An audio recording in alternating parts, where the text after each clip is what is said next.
Ladies and gentlemen, welcome to another episode of Let's Taste with the Intrepid Wino. My name is James Scaresbrook, and the grand final day celebrations are kicking up into another gear. Families arrived. My mum has managed to find my I used to call him Ruckle, but my mascot toy that I had in primary school. I've even got number 21, Tony Liberatore. I think if I remember correctly, but yeah, Tony Liberatore was my favourite player. And when people have been asking me the last week or so, am I a real Bulldog supporter, or am I just jumping on the bandwagon? This jumper is the reason why I go for the Bulldogs. I had this when I was maybe about four or five, something like that.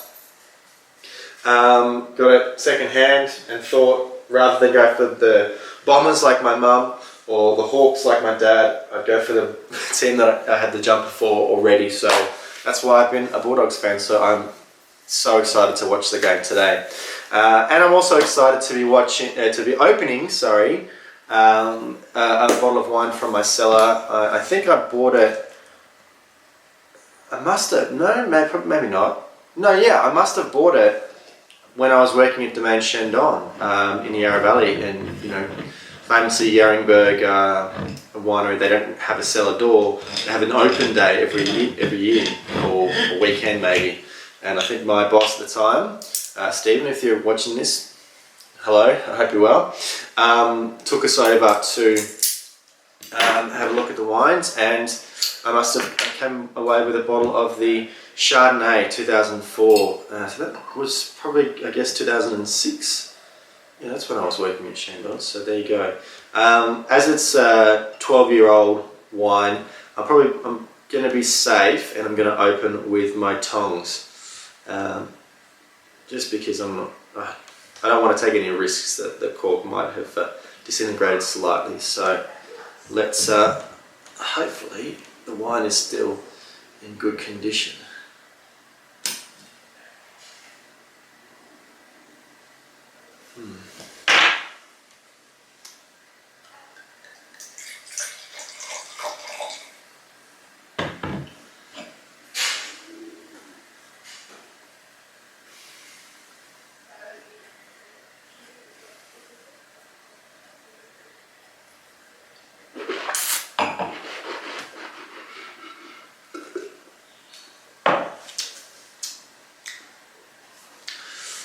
Well, jumped the gun a little bit. The bottle's not corked, but it has evolved very quickly.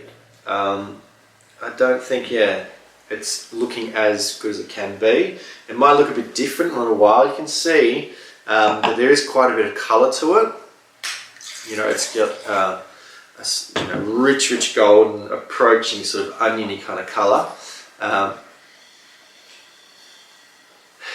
Aromatically, the fruit has sort of faded, and it's showing a lot more nuttiness.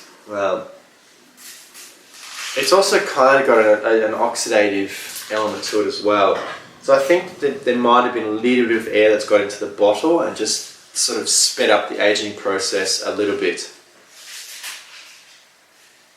It's starting to open up. I'm starting to see some very, very subtle shellfish, some salty caramel. There's kind of a creaminess to it as well.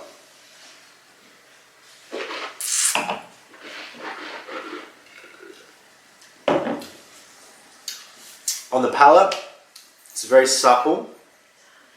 It's very subtle as well. It's possibly even a little bit shy. Maybe it needs to open up a little bit.